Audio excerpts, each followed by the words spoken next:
Bismillah. Assalamualaikum warahmatullahi wabarakatuh. Waalaikumsalam warahmatullahi wabarakatuh. Alhamdulillahi rabbil alamin wal aqibatu lil muttaqin wala udwana illa 'alal zalimin. Apa kabar semuanya teman-teman? Alhamdulillah khair. Pertama dan utama sekali, marilah kita ucapkan puji syukur atas kehadiran Allah Subhanahu wa taala, yang mana Allah masih memberikan kita nikmat. Karena nikmatnya ini kita masih bisa menuntut ilmu untuk memahami tentang pelajaran ilmu faraid. Dan pada hari ini dengan ustadz yang sama, MC yang berbeda, karena bayaran MC nggak ada ya. Jadi di sini kita relawan semua, dan insya Allah seterusnya akan ada MC-MC yang baru, MC-MC yang penuh kejutan. Ada beberapa pertanyaan yang akan kita sampaikan kepada ustadz. Baik, yang pertama yaitu dalil tentang harta waris. Sebagaimana kita ketahui pada surat An-Nisa ayat 11 gitu kan, berbunyi dalil yusikumullah fi auladikum. Padahal kan di sini aulad jamak dari walad.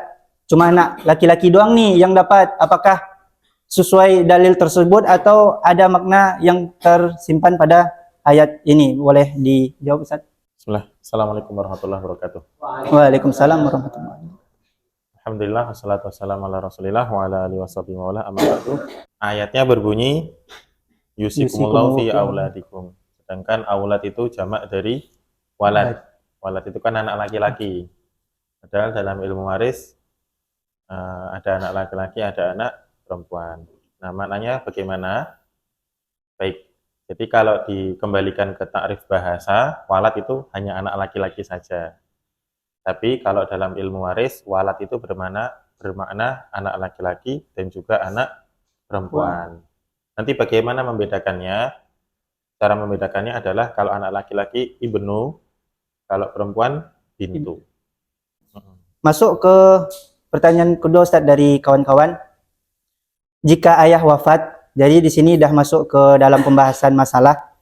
Jika ayah wafat cuma meninggalkan satu anak laki-laki, atau kalau anaknya 5 semua laki-laki.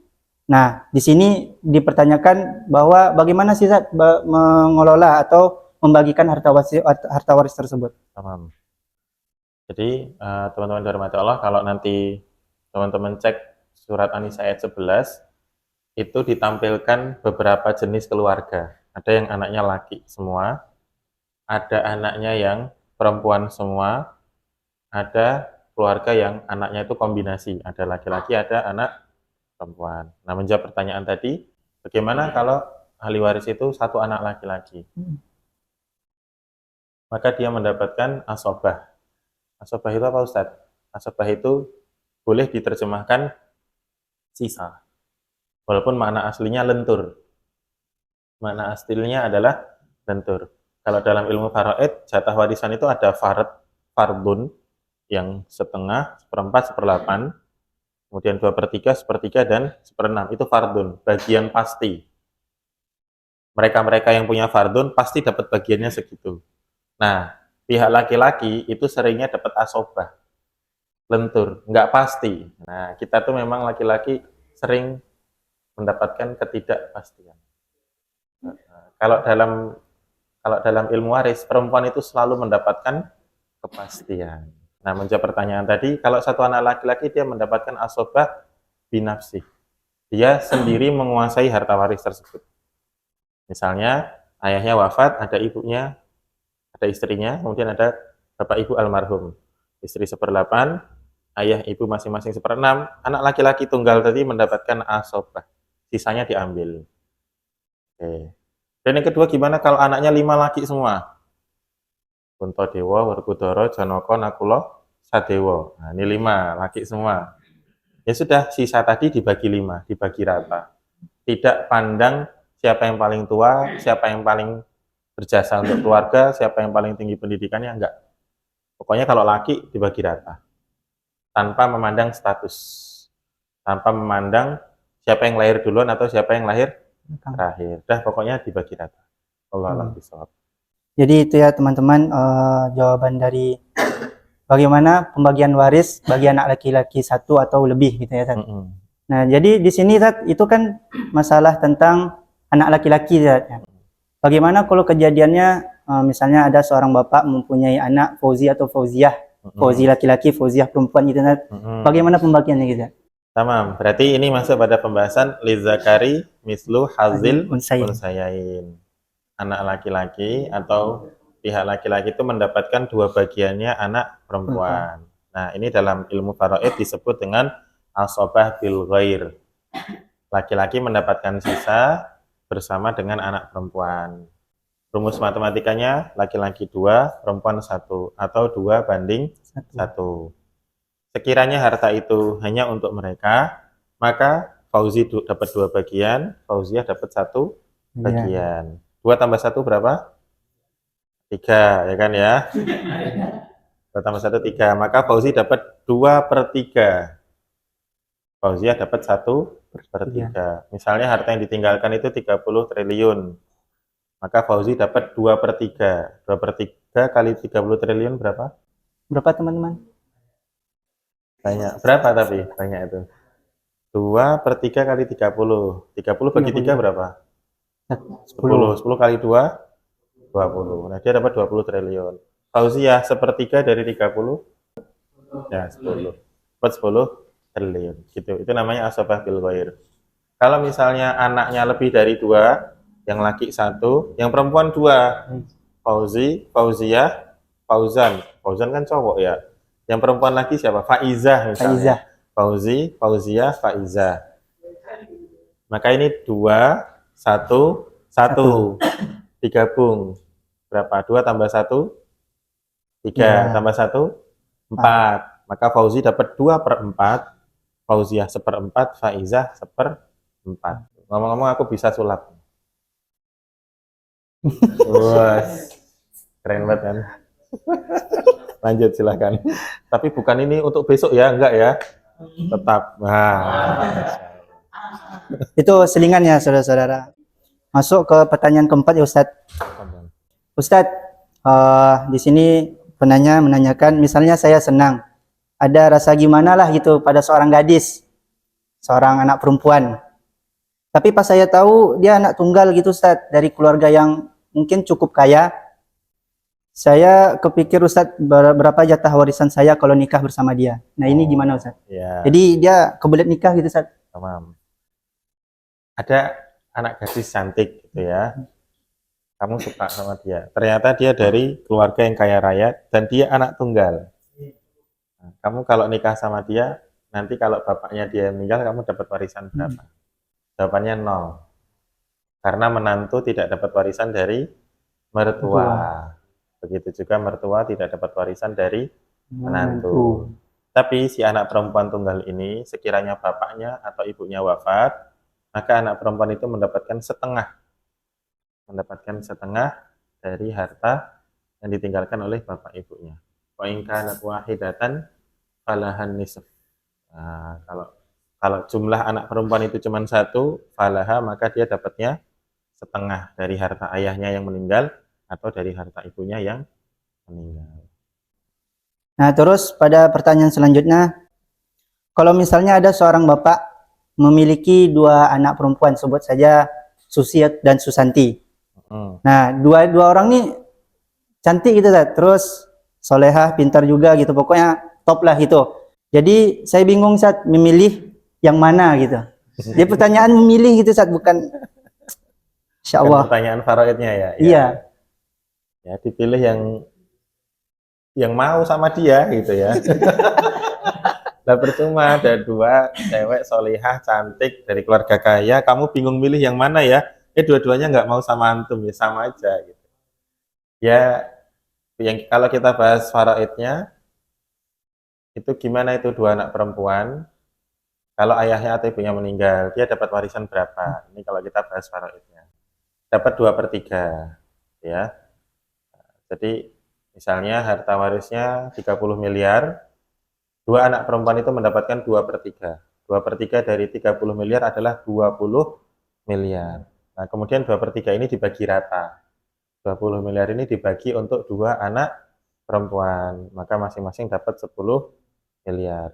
Kalau anak perempuannya ada 4 atau 5 atau 6 dan seterusnya, maka 2/3 itu dibagi jumlah anak perempuan.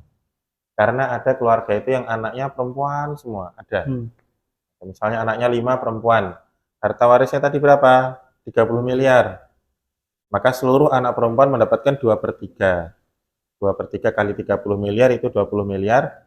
Oh, anak perempuannya ada 5. 20 miliarnya dibagi 5 anak. Maka masing-masing mendapatkan 4 miliar. Gitu. Wallahu a'lam bishawab. Nah, itu kan tadi saat pembagiannya 30 miliar dibagi anak gitu kan. Jadi dapat 20 miliar. Tuh 10 miliar kan ada sisa gitu, Oh Sat. iya, Nah, jadi gimana pembagiannya gitu, Sat? sisanya untuk siapa? Nah, maka sisa ini kita mengikuti perintahnya Rasulullah SAW, al-hikul faraidho bi ahliha, sama bagia fali aula rojulin zakarin. Berikanlah farad itu kepada yang berhak. Kalau ada sisa, serahkan ke kerabat laki-laki yang paling dekat. Nah, dicek. Nah, kerabat laki-laki terdekatnya almarhum siapa yang ada? Maka urutannya ke atas dulu. Kalau ada ayah, maka dia dapat 1/6 dan sisa. Kalau ayahnya sudah tidak ada, kakeknya sudah tidak ada, dicari saudara kandungnya. Saudara kandungnya almarhum atau almarhumah. Kalau tidak ada saudara kandung, saudara seayah atau saudara seibu, maka dicari keponakannya, anak dari saudara kandung atau saudara seayah. Kalau nggak ada juga, dicarikan pamannya dia, paman almarhum. Kalau nggak ada paman, dicarikan sepupunya. Kalau tidak ada, harta itu diserahkan ke Baitul Mal. Baitul Mal kas negara Islam. Kalau di Indonesia ini kan nggak ada kas negara Islam. Maka sisa harta tersebut berubah statusnya menjadi rod. Rod itu kembali, teman-teman. Rodda yaruddu kembalian. Maka rod itu kembali ke anak perempuan tadi. Dibagi rata lagi di antara mereka. Maka 10 miliar sisanya itu dibagi ke 2 anak perempuan, atau 3, atau 4, atau 5, dibagi rata di antara mereka. Jadi seakan-akan semua harta itu untuk anak perempuan. Seakan-akan. Tapi prosesnya 2. Ada 2 proses. Langsung dan yang muter dulu. Barakallahu fikum. Baik, Ustaz. Nah, jadi di sini tadi pada pembahasan pertama kan ada ayat Nisa gitu ya, ayat 11 ya. Yusikumullahu fi auladikum. Yusi ini maksudnya gimana ya, Ustaz? Apakah di sini waris atau perintah yang lain? Kalau Allah Subhanahu wa taala memberikan perintah menggunakan wasso atau yusi atau wasiat, itu tandanya perintah yang benar-benar harus kita perhatikan.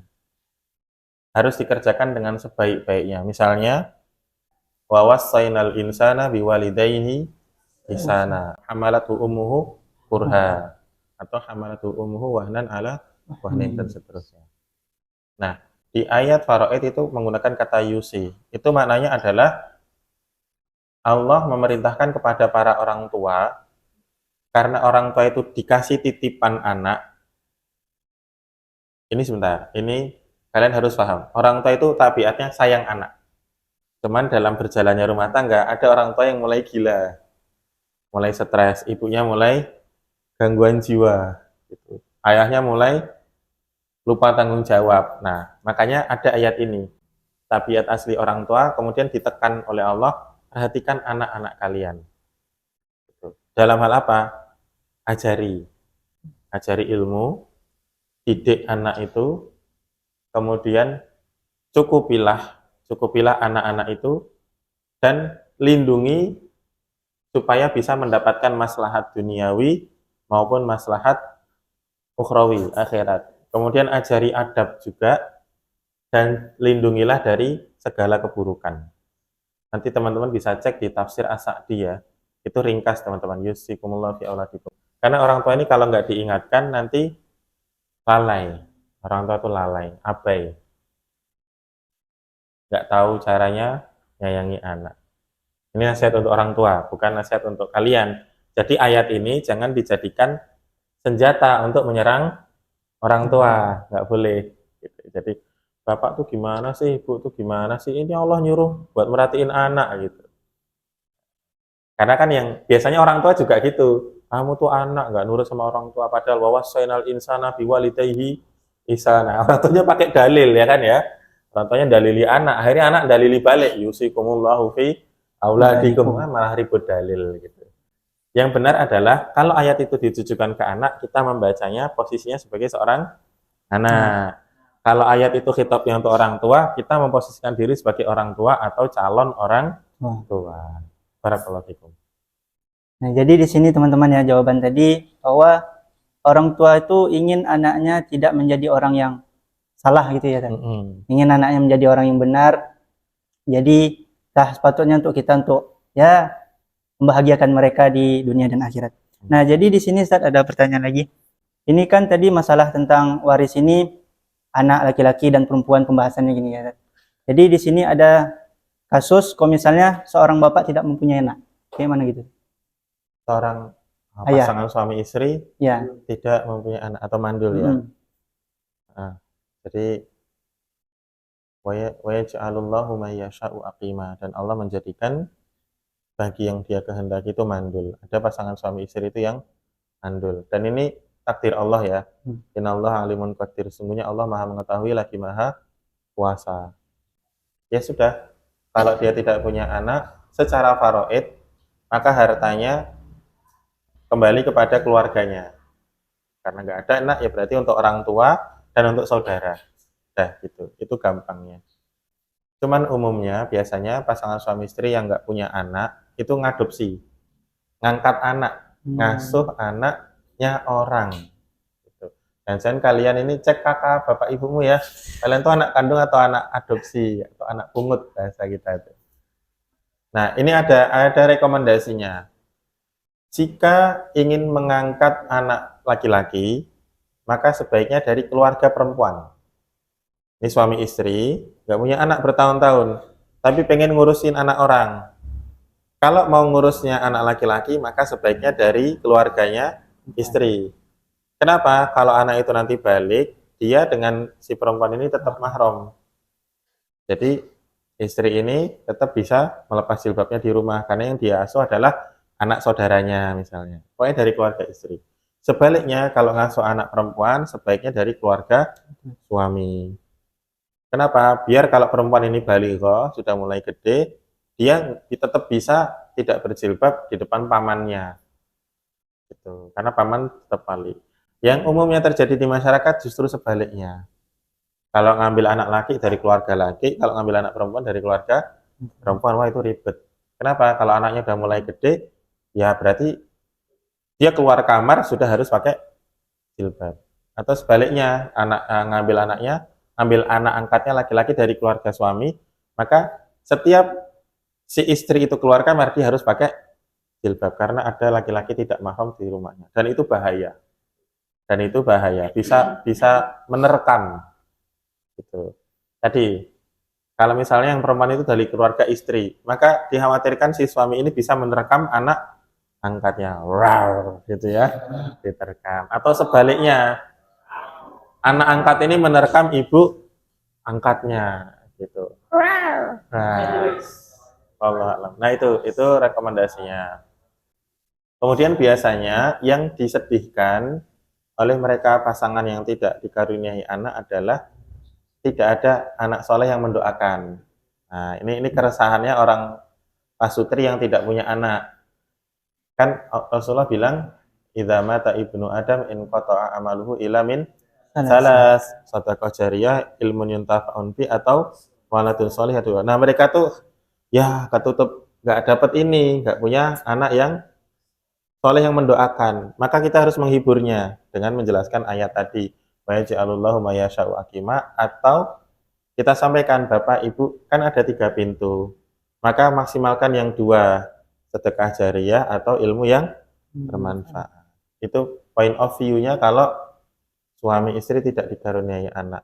Lalu bagaimana point of view kita sebagai seorang anak? Jangan sampai bapak ibu kita tuh punya kita, tapi kita ternyata nggak pernah ngedoain. Kan beban berarti kita ya. Anak nggak soleh, nggak pernah ngedoain ya kan ya. Subhanallah. Tapi setiap bulan minta kirimannya harus cepat gitu ya. Nah ini kalau dikembalikan ke point of view-nya kita, minimal maksimal doain orang tua tuh habis sholat lah. Kalau enggak, senggol dong orang kayak gitu tuh. Masa enggak pernah doain orang, Robbi firli wali walidayya, orang mema kama rabbani shaghira, itu minimal pada setiap sholat. Itu minimal maksimal gitu. Allah alam. Baik. Ya, jadi habis ya teman-teman pertanyaannya. Ini mungkin masih sedikit ya pertanyaannya, harus diperbanyak lagi gitu. Atau mau nanya sekarang boleh? Ya, yang mau bertanya sekarang, mumpung ada kesempatan. Afwan, Sat, mau nanya, gimana kalau misalkan dia ngambil anak dari eh, anak yang ditinggal mati oleh ibu dan ayahnya gitu, bukan dari jalur istri ataupun jalur suami gitu. Dari panti asuhan misalnya, Iya, misalnya gitu. dari Atau panti orang yang asuhan. tidak dikenal. Iya. Boleh-boleh aja. Terus apa masalahnya? Eh, apakah nanti kalau sudah besar hukum mahram tetap berlaku walaupun sudah disusui? Kalau Oh, misalkan ya. disusui, apakah eh, bisa mahram ke suami juga kalau misalkan anak itu perempuan? Sekian. Oh iya.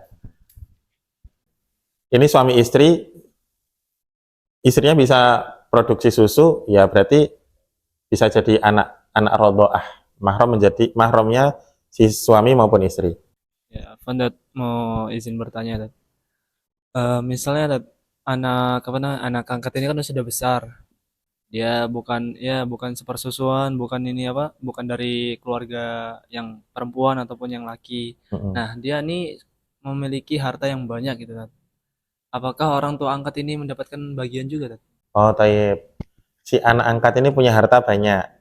Apakah orang tua angkatnya dapat warisan atau tidak? Jawabannya tidak. Begitu juga sebaliknya. Begitu juga sebaliknya. Kalau bapak ibunya punya harta banyak, anak angkat tidak dapat warisan. Nah, tapi hubungan antara ayah, ibu angkat dengan anak angkat mereka itu perpindahan hartanya dengan cara hibah atau wasiat. Hibah atau wasiat. Dan ini umum terjadi. Jadi si ayah dan ibu itu sudah membelikan beberapa aset tapi atas nama anak, atau dibukakan tabungan atas nama anaknya, atau sebaliknya. Barakallahu fikum. Yang lain tanya. Fansat, izin bertanya. Jadi bagaimana urutan apa ya namanya? Urutan pembagian waris ya, secara urut. Ketika ada yang meninggal, siapa dulu yang dibagi sampai siapa? Siapa dulu yang ngambil jatah gitu Iya ya. gitu, Ustaz. Kalau di dalam kitab Kifayatul Akhyar itu disebutkan wamal la yasqutu bihalin khamsah. Yang selalu dapat warisan itu ada 5. Suami dan istri, sudah 2 kan? Ayah dan ibu, lalu anak kandung. Nah, maka kalau ada seseorang wafat, dicek 5 ini ada apa enggak. Kalau misalnya meninggal laki-laki, nah berarti istrinya langsung ambil bagian. Dilihat si laki-laki punya anak atau enggak. Oh punya, alhamdulillah. Maka istri dapat 1/8. Kemudian ayah dan ibunya langsung ambil 1/6 masing-masing. Nah sisanya untuk anak. Gitu. Jadi anak itu ngambil terakhir, tapi dia ditinjau sebagai patokan. Gitu. Kalau ada anak, jatah istri atau suami, ayah dan ibu itu berkurang. Nah ini anak dilihat. Tuh, barakallahu fiik. Fandat mau nanya. Ini nanya tentang misalnya ada seseorang yang meninggal, bapaknya meninggal, terus bapaknya ini nggak punya apa-apa, Dad. Cuma uang ya mungkin 500.000 atau enggak 200.000 lah. Terus harta nggak punya, rumah masih nyicil, terus motor minjem atau apa. Nah, terus punya ya. Terus punya istri, punya anak 2 misalnya. Terus kita meninggal tuh 200.000 itu apakah tetap dibagikan rata atau gimana? Oh iya, 200.000 itu jadi warisan apa enggak gitu ya. Baik, kalau 200.000 itu sudah habis untuk ngurus jenazah, berarti nggak ada warisan. Ya. Misalnya ngurus jenazahnya gratis, masih ada 200.000. Punya utang apa enggak? Kalau dia punya utang 190.000, maka dia harus bayar utang dulu dari 200.000 itu. Sisa berapa? 10.000. Ada wasiat enggak? Ada, 1/3 misalnya. Harus donasi ke DDC misalnya. Berarti dia harus donasi 3.000.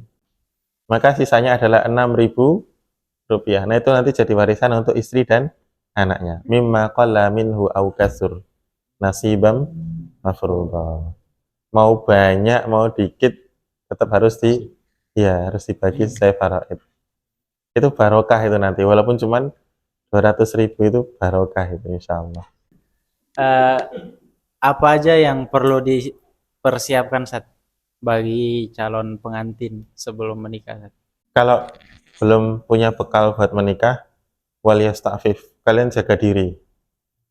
Jaga diri itu ya jaga kehormatan dirimu. Jangan pacaran. Bekal apa untuk menikah? Yang pertama teori, teman-teman. Ilmu. Al ilmu qabla al qaul wal amal. Allah belum mau nikah aja belajar fikih nikah. Loh, kita dengan punya teori menikah itu nanti menyimpangnya nggak terlalu jauh.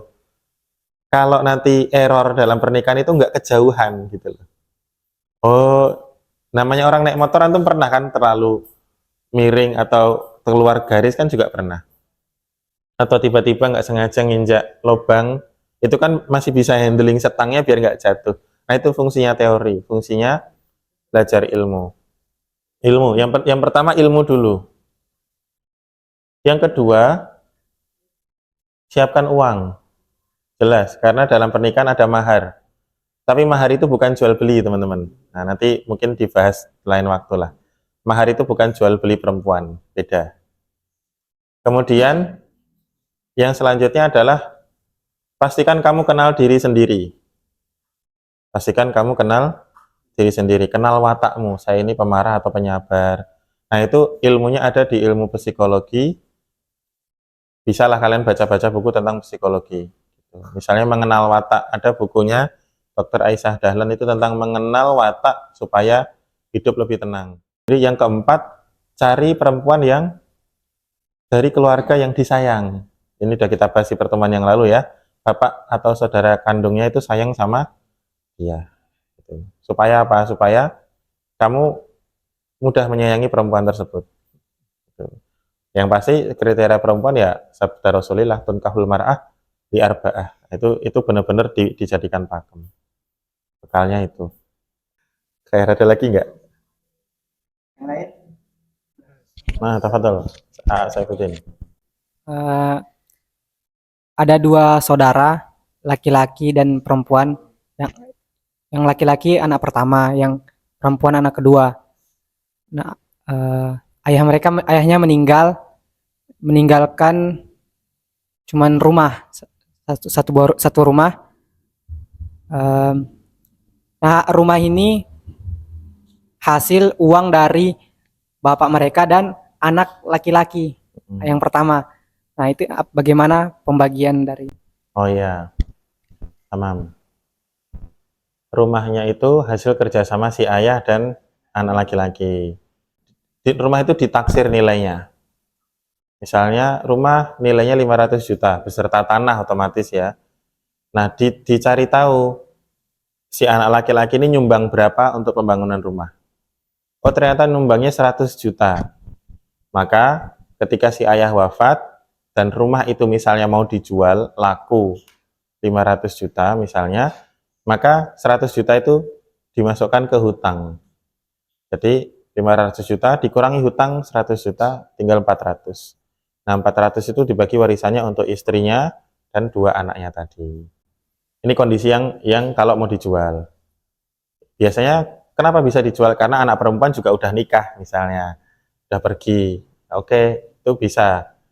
Atau gini, rumah itu tidak dijual ke siapa-siapa. Ini tahap yang kedua. Rumah itu tidak dijual ke siapa-siapa, tapi anak perempuan dapat uang. Misalnya, tadi 500 juta, si anak laki-laki nyumbang 100, maka nilai rumah itu tinggal 400 juta. Tinggal 400 juta. Maka kemudian ibunya masih hidup nggak? Masih. Ibu mendapatkan 1/8. 1/8 dari 400 juta itu 50 juta. Berarti sisanya 350. Nah, karena ahli warisnya anak laki-laki dan perempuan 2:1, anak laki-laki 2/3, anak perempuan 1/3.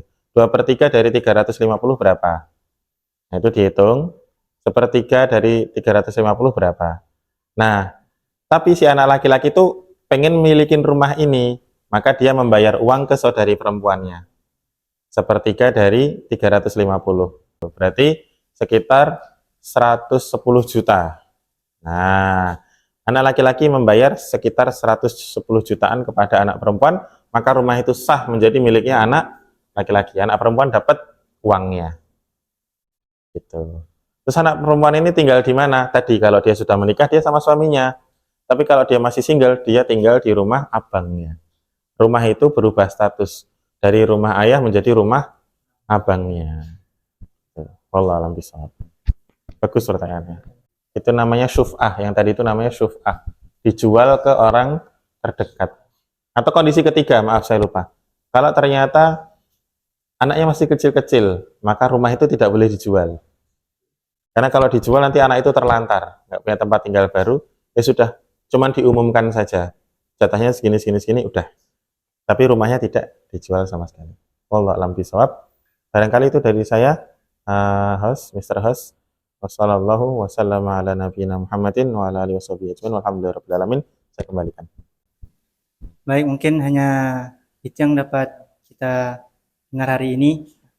Jadi untuk teman-teman di sini dan pemirsa yang menonton, semoga tetap menjadi pendengar yang baik, penonton yang baik, dan tak lupa saya sampaikan bahwa ini masuk ke episode keempat ya. Jadi untuk teman-teman bisa murojaah di kanal YouTube ini. Mungkin hanya ini dapat saya sampaikan. Kita tutup dengan doa kafaratul majelis. Subhanakallahumma wa bihamdika asyhadu an la ilaha illa anta astaghfiruka wa atubu ilaik. Kurang lebih maaf. Walakhir, assalamualaikum warahmatullahi wabarakatuh. Waalaikumsalam warahmatullahi wabarakatuh.